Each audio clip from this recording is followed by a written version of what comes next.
পেট ফাঁপা এখন অনেকেরই পরিচিত সমস্যা।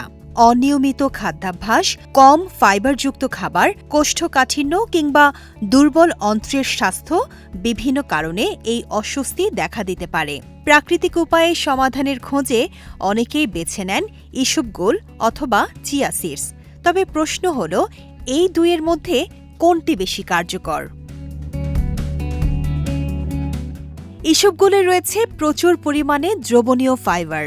পানি শোষণ করে এটি জেলের মতো আকার ধারণ করে, যা মলত্যাগ সহজ করতে এবং অন্ত্রের স্বাভাবিক কার্যক্রমে সহায়তা করে।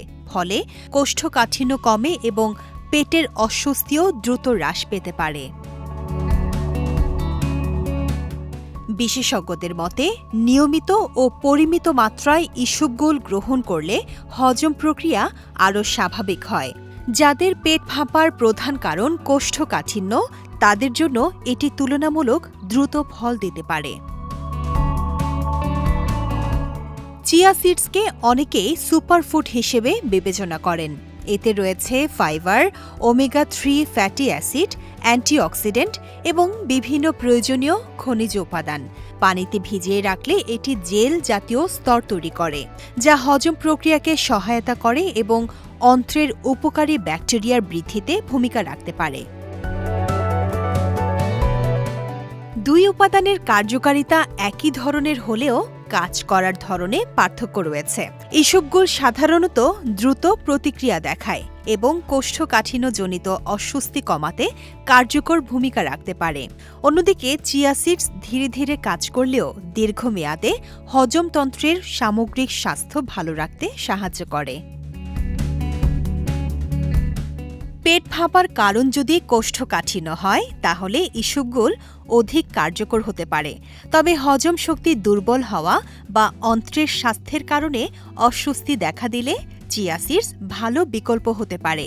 এছাড়া কিছু ক্ষেত্রে পরিমিত পরিমাণে দুটি উপাদানই খাদ্য তালিকায় রাখা যেতে পারে। তবে কোনটি কার জন্য বেশি উপযোগী হবে তা নির্ভর করে ব্যক্তির শারীরিক অবস্থা ও হজম ক্ষমতার উপর। সাধারণভাবে ইসবগুল 1 থেকে 2 চা চামচ কুসুম গরম পানি বা সাধারণ পানির সঙ্গে খাওয়া হয়।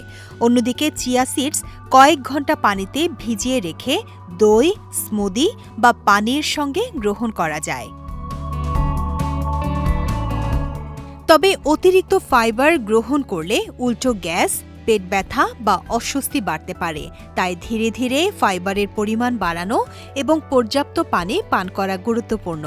আর যাদের আগে থেকেই হজমজনিত জটিলতা রয়েছে, তাদের ক্ষেত্রে চিকিৎসকের বা পুষ্টিবিদের পরামর্শ নেওয়া উচিত। শেখ তাসফিয়া করিম, বিজয় টিভি নিউজ ডেস্ক।